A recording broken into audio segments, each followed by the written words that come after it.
Hi there, Martin from reducepanicattack.com. Now, the reason I'm making this short video for you is because I realise that there is an incredible number of people out there who suffer from various forms of panic. It can be from very mild attacks that occur very infrequently, all the way through to attacks that are actually controlling their lives for all intents and purposes. People who've developed conditions like agoraphobia, people who are not prepared to leave their homes, people who feel they cannot go out in a sort of a large group or a large crowd because they might start to experience that tightness of the chest, difficulty breathing or hyperventilation.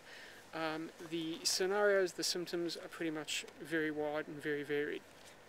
However, I think the fact that you have taken the first step to research the subject, you've taken the decision to ask yourself, okay, I've got this problem, what can I do about it? And for that I congratulate you, because there are many people who are afflicted with this condition or this particular problem in their lives, but for whatever reason they just do not want to go the next step to find out solutions. Now, a lot of the time it's because they fear essentially themselves. They fear that they might not cope with whatever the treatment involves, as it were, and I'm not talking about medical treatment specifically. Certainly there are some people who absolutely need medical intervention because they are really in a bad way.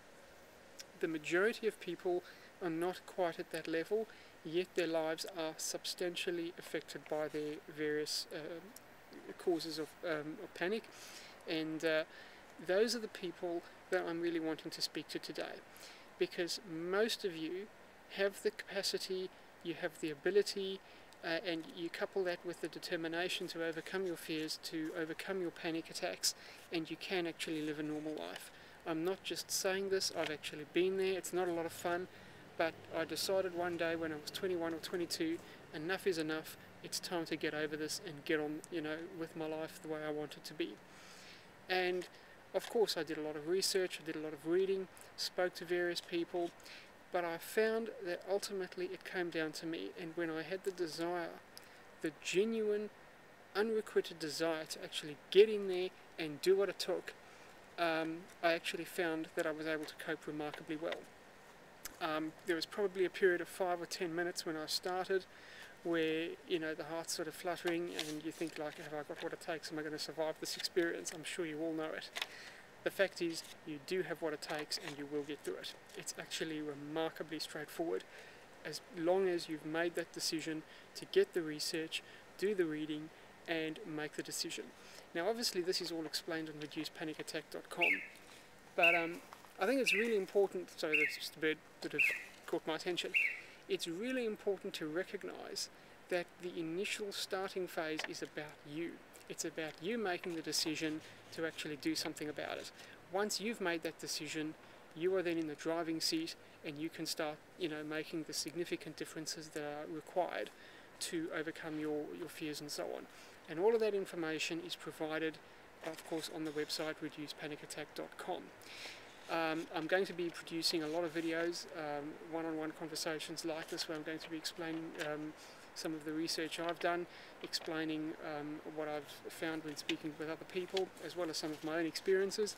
This is, however, just a very general preliminary introduction to the whole issue of dealing with panic, because at the end of the day, you are responsible for your own life. No one else can do anything for you unless you decide to gain the help.